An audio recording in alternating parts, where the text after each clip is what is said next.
Hello and welcome to the Divorced Dadvocate, where we help dads create a healthier and less traumatic divorce.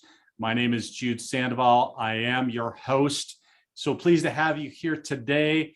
And we're going to be talking about a topic that I get just a ton of questions about, particularly for those men that are already through their divorce now and have done hopefully some of the work and are looking to start dating again or are dating again. And that topic is how to date with kids in the picture. So my guest is going to give us some fantastic information. But before I introduce her, I do just want to give you a quick show note. We still got the divorce quiz up on the website.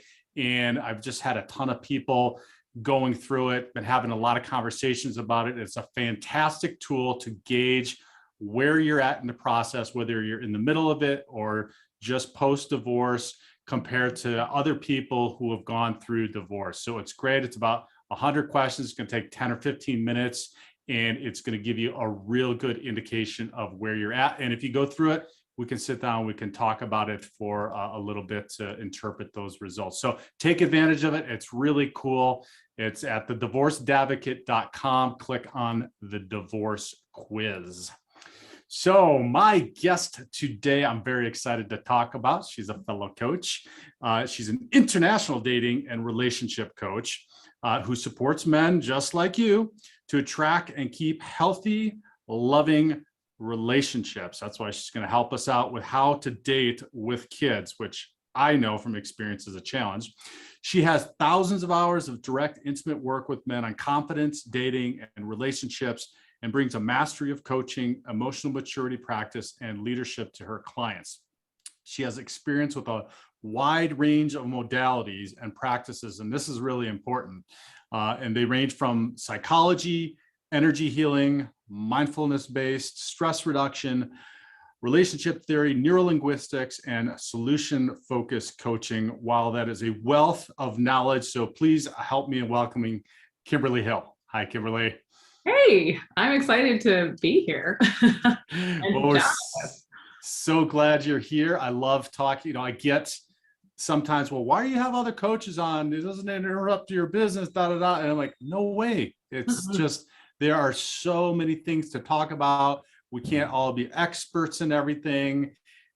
You have a fantastic wealth of knowledge, and you have all these modalities, which is super, super important because, when you and I were talking, but before this, we talked about having those, looking at things from a holistic approach, which we do here and appreciate that you do as well. So having all those modalities is huge. So start us off just sharing a little bit about why, a little bit about yourself, but then also why in the heck would you start coaching men, dating particularly? Like, wow. Yeah, it's a fair question.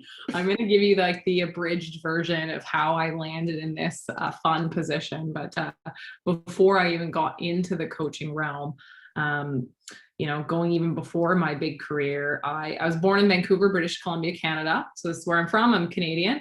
And I think it was when I was maybe 20 years old, I decided to take a break from uni. I was studying business there, and I wanted to do the whole overseas backpacking trip. Like, I was single, I was young, I was free, and I wanted to go travel. And so my girlfriend and I booked a one-way ticket to Bangkok, Thailand. And I didn't come home for 10 years. So wow. I intended to go for a few months. Ended up being 10 years, which led me into a career working in financial derivatives. And that's a very masculine dominated industry. I was one of the only females working in my office in Sydney, Australia. And when I moved up to work with the same firm in Singapore, same thing. So I worked with men for the bulk of my career. I've hired them, fired them, worked alongside them, traveled with them, reported to them, you name it. So I got really comfortable working around men and their energies, and also just witnessing what they go through on a day-to-day basis, having a very high-powered job. These men that I work with were brokers, dealing with investment bankers, money, stress, lots of drinking, lots of going out with clients, but they at the same time were trying to manage their relationships, and they found that I was like a source of comfort for them. So a lot of them would just share what was going on in their lives with me, and they felt really comfortable opening up to me. And that kind of like trickled into this idea where I realized that maybe I should be in a different field. Um, and our firm was, working in finance. There's lots of perks being in a big interdealer broker. So our CEO actually hired a coach to be made available to the employees. And I was one of the first ones to raise my hand and say, free help, free support, like I'll take it. I've got lots of problems. So, right, we all do. yeah.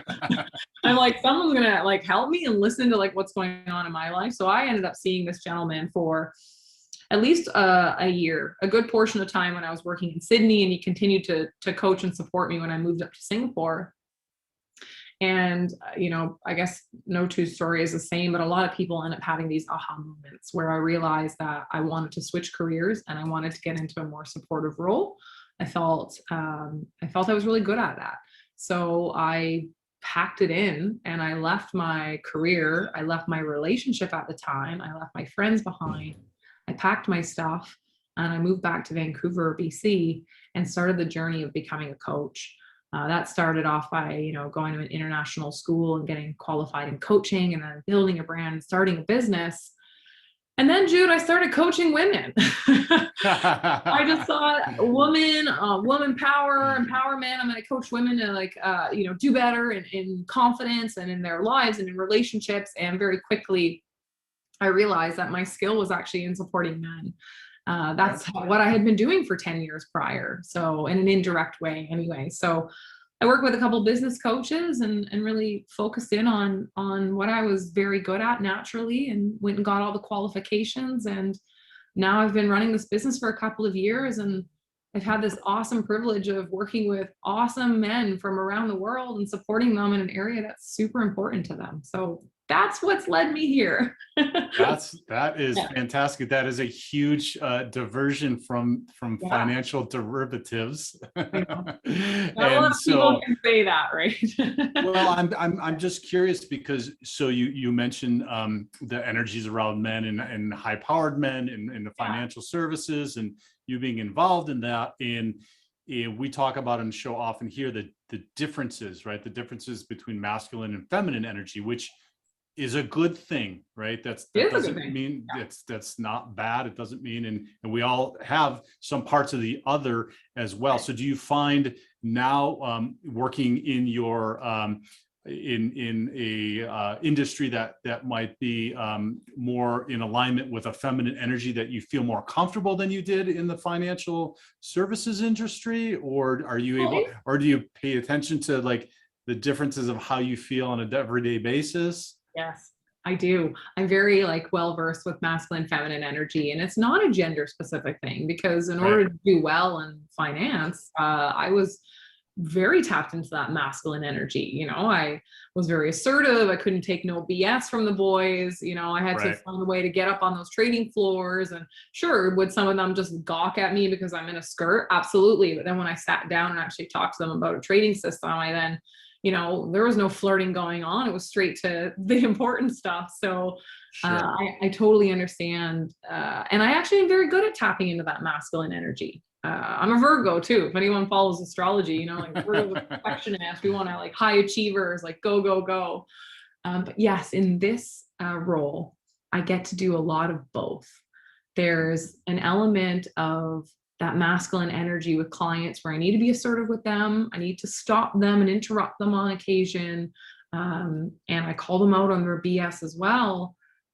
But on the other hand, they also get that nurturing, feminine, compassionate, loving, soft side from me too. And I think a lot of men need that after being traumatized or hurt by women in their lives too. So sure.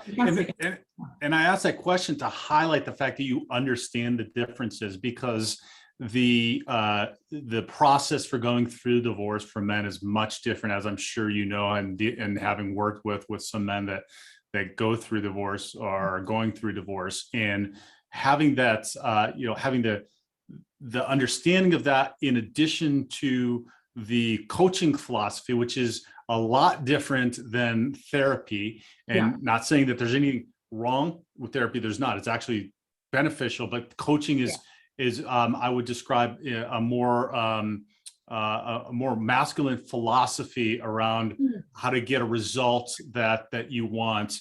Action oriented. Actually, exactly. Action oriented, which is a masculine trait, 100%.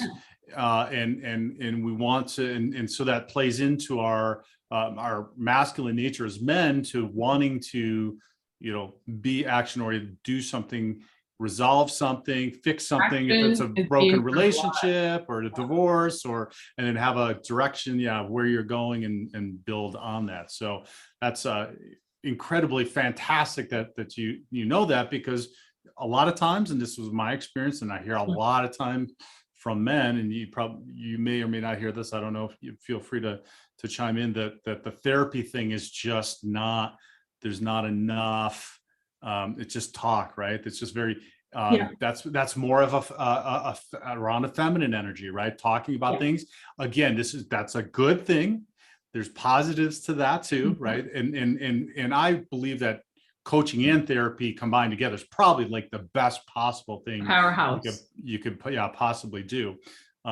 But that that seems to be a challenge with men sometimes, is just the talk therapy and not having some action around that. So I just want to point that out to everybody listening, because it's phenomenal that you have the background, that you understand that. So anyway, now that we've gotten way off of topic, let's talk about how dads can date with kids, because that in itself is a whole different dynamic of being out there once you've done the work. And we're just gonna assume here that they've like done some work, right? That they've taken that, but maybe you can talk to that point first, like to the point of what should happen before you decide to start dating with kids.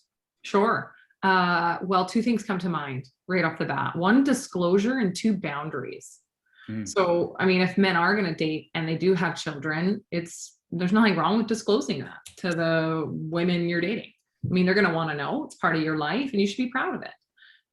Secondly, boundaries. So what does actually dating look like with kids? What are the boundaries around it? Are you going out every night of the week and your kids are at home? Are your kids even at your home? Like, understanding how it's going to impact you and having some careful thought around that before you actually go out on the market.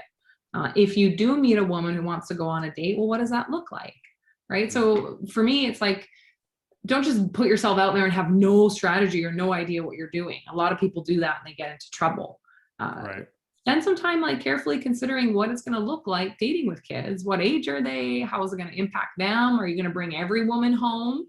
Right? Or is there going to be a time frame on which it's actually makes sense for you to introduce the woman you're dating to your kids? Like, we need to think about these things ahead of time. So those are the first things that come to mind.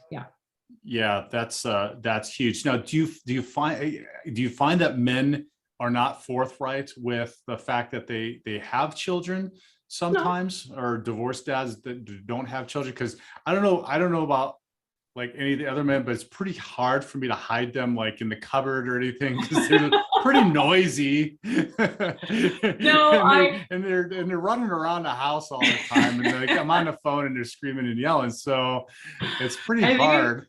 Totally. That's hilarious. No, hide them in the cupboard for sure. I think it's more like men are insecure about when they should share it.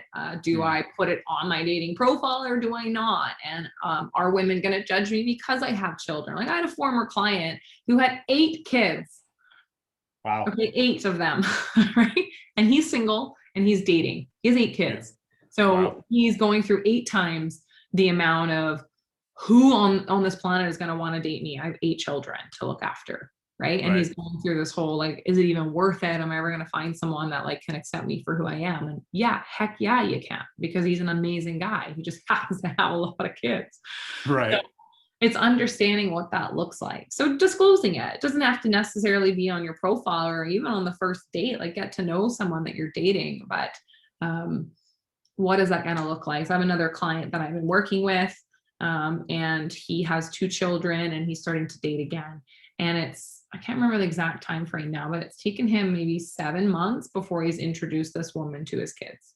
And before he introduced her to his kids, he had a separate conversation with each one of his children to let them know where he's at with everything and how he's feeling, and that he's going to be bringing someone home. And he checked in with how they're feeling about the whole situation, because it's really important to also, whilst you're putting yourself out there and dating and having these experiences, be mindful of the impact it's having on your kids, and be mindful of the boundaries and relationship that's going on there. So yeah, so let's talk about that for a minute, because I feel like that falls into what you talked about with setting up the boundaries of what and developing what it is that you want to accomplish in dating. And that might be different for different people listening, depending upon where they're at right now, because you can be out there dating and just dating to start to build relation again, right? To get used to, because some of us were married for decades,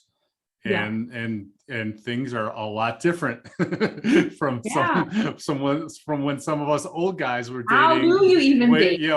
Way back before like phones and apps and all. We used to have to call each other, right? And used to have to actually look a woman in the eyes and ask her out on a date and say, would you like to go out, and get rejected 100 times, and then have to deal with that, which is all good stuff, right? But things have things have changed and are different now. So part of that, would you say, in talking to your kids could be also in creating that plan, even if you are just dating, saying something to the effect like, daddy's dating again, this is what dating is? Because what I found, at least with my kids, and I love your feedback on this, is it gave me an opportunity to really communicate to them what I was doing. And really, it was an opportunity that I otherwise would not have been given to them. And I have 3 girls, so I think it's very important that they know how dating is supposed to happen. But it was an opportunity for me that if I stayed married, that I wouldn't be able to explain, this is what dating is, this is what I'm going to be doing, this is why you might be with a babysitter for some nights, or this is why that I might be out some days. Talk about that for a sec. Well, yeah, I think you're bang on there. I think having open, honest, vulnerable conversations with your kids is really important. My client basically has weeknights where he's at home and he's with the kids, and he kind of committed to saying to himself, well, on weekends is when I will go on these dates. So he had some boundary around it. He made sure that his kids were a priority, but he also made sure he was a priority, right? So it's not about just bending to the will of your kids all the time. You also have to say, my happiness is important, and so I'm going to dedicate these days to actually going on dates and hoping that works quite smoothly with the people that you are meeting, and being honest about that. So depending on how old your kids are, having that conversation around, this is what dad is doing, this is what it means to me. It's really important that you support me in this. This is what it might look like moving forward. And also men thinking about, especially if you are getting on dating apps and haven't been on dating apps, or maybe you've never been on them, or you're getting on them for the first time in a long time, they are really addicting. And so understanding the impact that's going to come on you too, where let's say you're having a family night with your kids at home and Tinder or Bumble or Hinge is going off, are you going to divert your attention from your kids to dating apps? Are you going to allow yourself to do that? Or are you going to have some strong boundaries around how you use that, for example? So 100% having those just honest conversation. It's not just about telling your kids what you're doing, but also asking them how it impacts them and how it makes them feel. Right. There was a lot that you just said right there. I want to, so the first thing I want to point out that you said, which I feel like is a huge revelation for some men, especially when they start the dating, is that by demonstrating that you are doing something that you like, that's self-care, and that's modeling good behavior for them. And oftentimes, and I know this was my case, was feeling guilty about going out or doing something because it's taking away time, but Yeah. really what it's doing is it's showing that you need to take care of these things, and hopefully you're doing the other things, exercising, eating right, doing the holistic approach to your life, that they see all of those things as well. But this is really also about doing stuff that you need, and that demonstrates self-care Yeah. to them, and that's a positive It's thing. modeling proper behavior as well. Like, let's be honest, we want to raise our kids and tell them that um, they don't want to be doing things for other people all of the time, right? They also need to take steps or take actions that make them feel good, that putting themselves first is not a selfish thing. And so by dad going out and dating and saying, hey, I'm going to spend these nights with you, but this is dad's night to do whatever it might be, whether it's dating or catching up with buddies or going fishing or going to the gym, it doesn't matter. It's saying, I value myself as well. And that's why I have boundaries and balance around my life. It's not just about kids. I mean, the statistics show that in relationships, couples will reach their lowest level of satisfaction after their first kid. Why? Because it becomes all about the kid and less about the relationship. And that's a statistic from the Gottman Institute, right? It's not something I just made up. It shows that lowest levels are after the first child. And I get it. What the heck are we doing? Like, sleep patterns are off, like baby's crying, like jobs are probably changing. It's like the couple aren't actually prioritizing their relationship. What happened to date night and intimacy, right? Right. So making sure we have that healthy balance in our lives. My kids are a priority, but so am I. Yeah, and just like that first child coming, that's an adjustment, right? That's an adjustment in your life. That's a big change that you needed to figure out and work through. Yeah. And just like now, being divorced or having gotten a divorce and then now getting back into dating, that's going to be another adjustment. And so the other thing I wanted to point out that you said was figuring out when you're going to do it, like creating that availability to do it, because and I see this on both sides of the spectrum, like, oh, I'm going to go date, but you have like no plan. And with kids, you just can't do it. Oh, you need to have some element. You've got to know, well, you've got to know when you're going to do it, right? Like, so maybe it's like Wednesday nights, I'm, have a babysitter, or it's going to be like your client, the weekends, I'm going to go out on a Friday or Saturday or both nights or whatever. Like, have a plan around how you're going to do this, because if you do meet somebody that you want to spend more time with, then you cannot cultivate a relationship without spending time with them. So then you can say to the woman you're dating, like, hey, it's really lovely getting to know you. This is kind of when I'm available to meet you, and I'm happy to plan dates around that, but being like forthright and upright, like letting her know when she can or cannot see you. And it's important, because you're right. If you just get on dating apps and you don't have a plan and you're getting asked out on a Thursday night, or you want to try and coordinate something, then it becomes really chaotic. And then let's be honest, it's probably going to feel too complicated and you're going to back away from it. Right. Yeah. Right. And that's the experience I see with a lot of men that get on the dating apps right away. It is a huge time suck.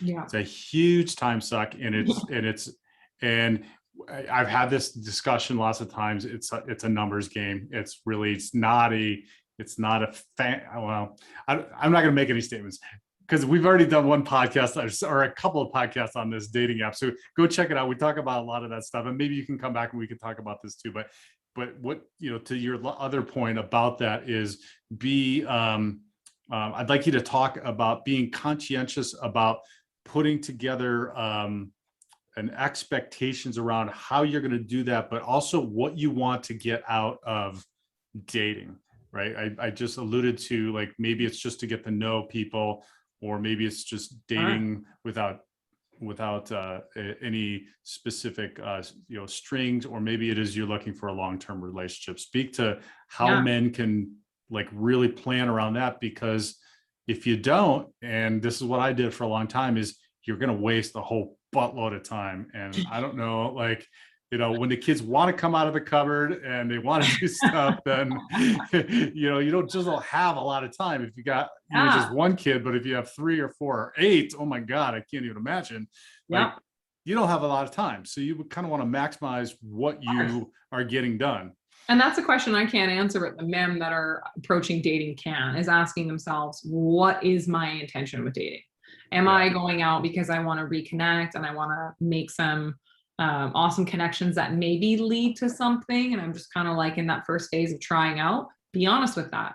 If you're literally saying, I am ready and I'm looking for like my person, and you're on there with that intention, be honest about that. I always say, and there's lots of ways to pick up women. There's lots of ways to date. Online is not the only way. And I would never say put 100% of your effort online. You gotta also be meeting people in real life situations. But I do talk to men about how to structure their profiles so that it's showing their authentic purpose with dating, right? If you're on there and you are genuinely looking for something casual, then it's important to, you don't have to put it in your profile, but you want to share with women like, hey, I'm dating again. This is a new experience for me. Like, I'm really enjoying your company, but I'm not looking for something serious right now. Yeah. You got to be honest, right? Because there are people on there that are. Right. Well, and communicate that. Yeah. Like, just communicate it, because you'd be surprised how many other people and women are thinking the same thing, right? Just like, I'm just testing the waters in here, and I'm just trying to. Gun shy. Yeah. Like you just been divorced. Like, you're not wanting to jump into marriage again, right? Right. So there's a lot of people that are dating and they're not really sure yet. They're gun shy. They're not jumping straight into the next commitment and then having their heart broken again. So there is a little element of, well, what does that look like for you, and what kind of experience do you want to have on there, and what are your values? Now, right there, that would be even a great question, right? Like a great conversation question. What are you looking for, and what is it you want to do? And like, that kind of just puts it out in the open. Yeah, I've had that asked when I was on dating apps before I met my partner. I got asked a lot, like, what are you on here for? And I'm like, I'm looking for a special someone, but I'm not in a rush. Yeah. Right. And I was being honest. And if that didn't vibe with someone, well, I probably never heard from them again. I'm like, that's cool. I'm like, they're saving me time, to be honest. Like, rejection is part of it. So there's also an element of like having reasonable expectations of what you're going to expect when you start dating again, because it's not going to be like when you dated 10 years ago or 20 years ago. It's going to be a different experience. So what are your expectations around it? Because if you come in with high expectations, that is going to be like a magical experience, it's not going to be. No way. Dating's not a magical experience. Are you kidding? That's going to be the quote for me. That's going to be your quote for this episode, Kimberly Hill. Dating is not a magical experience. A little indifference goes a long way. But the truth is, if you're expecting it to be all amazing experiences, you probably are going to be let down. The truth is, online dating comes with its advantages and disadvantages. I believe, this is my opinion, that the benefits outweigh the disadvantages. So I think that people should be open-minded and be on dating apps, because I've met my partner there. I know plenty of people that have genuine relationships that I've met online. And again, it has lots of advantages.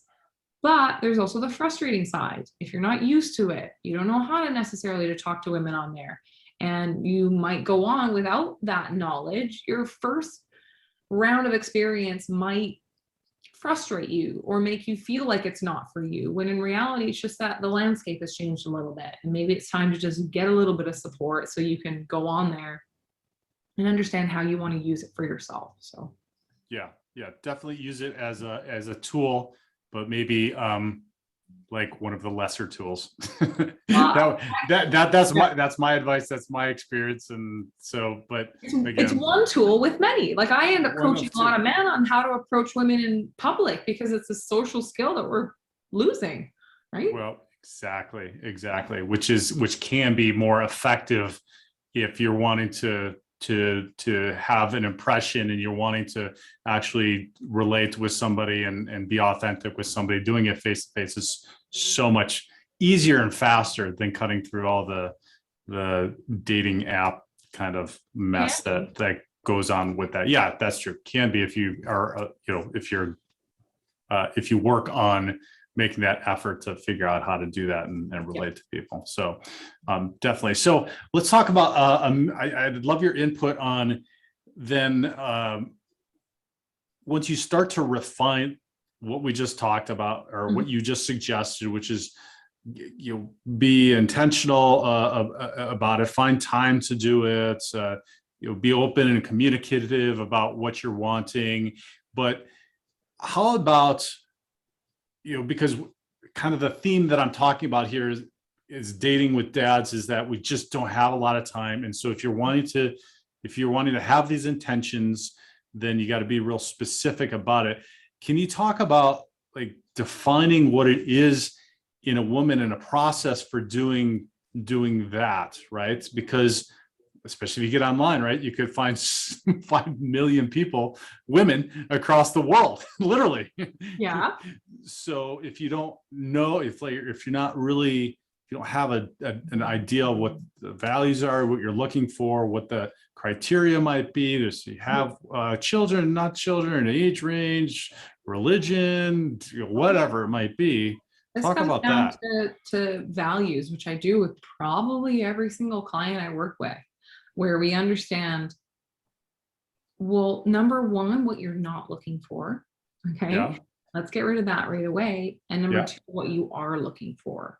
So there's lots of different exercises that we can do to get that clarity. But of course, we need to know what we're not going to tolerate first and foremost. So there are people are going to have non-negotiables. And it's important to address those and highlight them up front, because if you see someone with a non-negotiable right away, move on. For example, if you already have children, but you're open to having more, and you match with a woman who's definite no on that, then maybe that's a non-negotiable for you. Maybe you are looking for someone that's open to having more of an extended family, or maybe it's the other way around. Maybe you've already got 4 kids and it's just not in the bag for you. You just don't want that. So you need to know that, because you don't want to be matching with women that want children and you don't.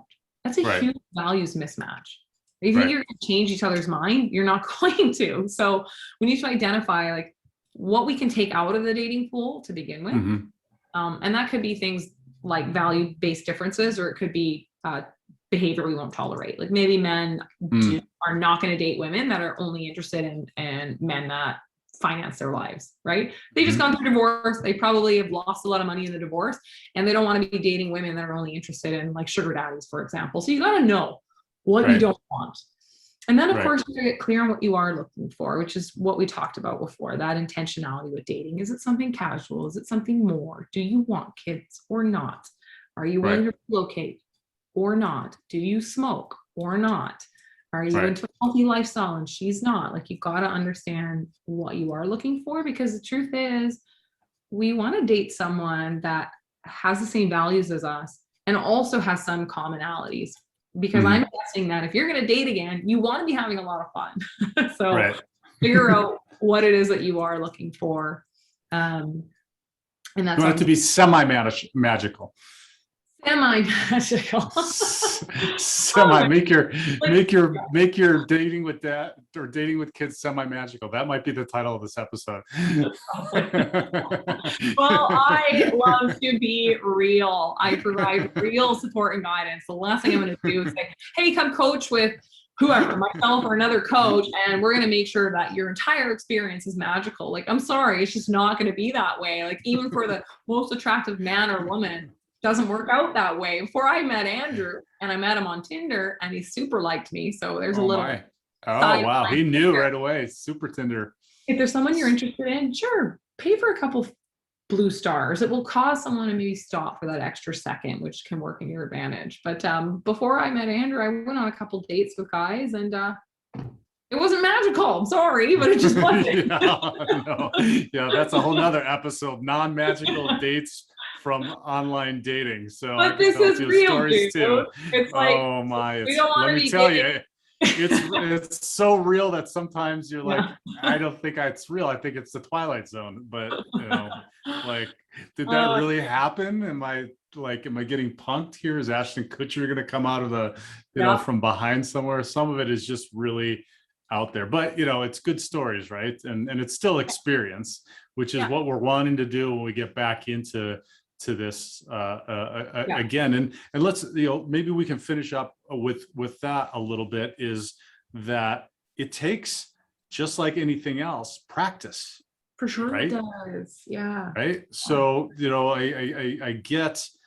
I get when I hear, oh, it's exhausting, or it's just so many more disappointments, or so many first dates, and da da da da. But really, like, did you get good at your job doing it once or twice or three times? Did you get good at sports? Did you develop your physical health just by going to the gym once or twice or three times? The answer is no. Yeah. So if you want to get a healthy relationship, it takes time and it takes trying. So For sure. Yeah, exactly. You've nailed it there. Like, there are people that will get on apps or go and date again, and they might actually meet someone they're really compatible with in weeks, right? And there are other people where it takes longer because what you're looking for, or where you live, or what your preferences are, and that's totally okay. I think maybe the biggest point to make here is, what mindset are you bringing into it? Because if you bring in a negative mindset, I'm not worthy, I'm not going to find someone, people don't match online in my city, no one's going to want to date me with these kids, I have an ex-wife who's crazy, right? Or I don't know how to, she's going to ruin my whole experience. If you go in with that mindset, guess what experience you're going to get? You're going to get a negative experience. But if you go in with reasonable expectations, you go in with a healthy mindset, you have an idea of what you're doing, your experience is going to be a lot better. So really understanding how you approach dating. I say it over and over on my podcast, on my Instagram, wherever I often post, 6 reasons why you might struggle with dating. And the biggest point is you have a bad attitude. If you have a bad attitude, you're going to have a bad experience. It's not going to be magical. For sure. No, it's not going to be magical. It's not going to be magical. Lastly, the other point, which I think is really important too, is especially for men that have been in very, very long-term relationships that are no longer connected to that partner, is probably before you even get on a dating app, is really understanding, who the heck are you? What is your identity that you are no longer connected to someone else, because you're not the husband of, right? You are Jude or John or Mike or Joel or whoever you are. Who are you, and what do you enjoy, and what brings you fulfillment and enjoyment in your life right now? Because you need to know who you are before you date. Right? There's a great resource out there for men, actually for men and women, written by the same author, Sean Smith. He's a clinical psychologist here in Denver, Colorado, and he's written a book for men and for women. And the book for men is The Tactical Guide to Women. There you go. And it's great. But the reason I bring that up is that first half of the book is what you just described, like know who you are, know what you want, going through that whole process. And then he wrote The Practical Guide to Men for the women. And there's some of the same points, just from a female perspective as well. So let's briefly review some of the tips we gave the divorced dads dating with children, and how they can maximize doing the dating and have it be semi-magical. And I think we need to start like a Disney dating site now to like make it more magical, Kimberly, because it's a little depressing, and we want to make it Disney-esque. No, like, come on, it's not going to be magic, but let's be real. Like, it's the reality of dating 2021, right? Right. So our practical reality tips are: be open up front about stuff, that you have kids, don't try to hide them. Yeah, be proud of it.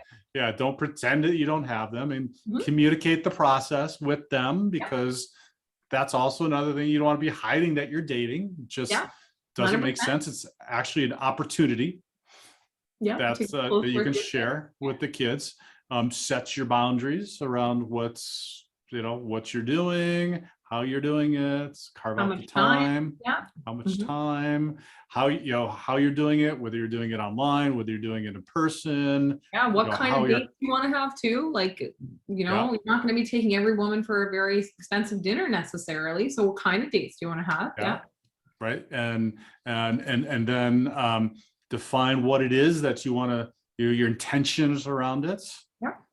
Right. And then what was the last one we just We said? talked about, yeah, getting clear on what you are looking for and also know your non-negotiables so that you do Yeah. weed out matches that aren't going to be fulfilling or helpful for you. Yeah. Right. Maybe write a list of what you're Oh, yeah. looking for. Lists Yeah. are good. I love lists.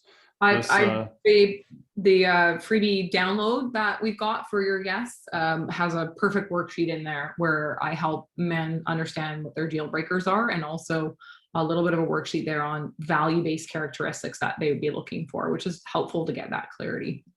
awesome. And then the last part is practice. Like get out Practice there, practice, and also know who you are. Yeah.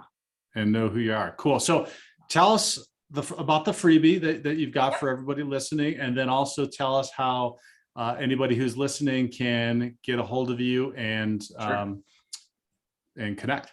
Yeah, of course. So the download, I actually created a big long handbook. It's called the Dating Handbook for Men, but inside it's full of lots of dating secrets for men, mistakes that men make and how to overcome them so you don't get back out there and start making these common mistakes. If you do, you're not alone, right? A lot of guys are making them. So the handbook talks about how to overcome that. Also talks about this masculine feminine polarity and sexual attraction, what women are really looking for. And spoiler alert, it's not a big house and tons of money and a fancy watch. It's, it's things that are more inner characteristics. And there's also some really helpful worksheets there to help men get that clarity too. So what are your non-negotiables? And also what are you really looking for when it comes to value-based characteristics, so that when you get out there and start dating, you have a pretty clear idea of what you are doing and what you're looking for. So I think the link's going to be in the podcast for anyone to grab that. And to reach out to me, you can find me on, of course, on Instagram, my social media. It's just at Kimberly Nina Hill.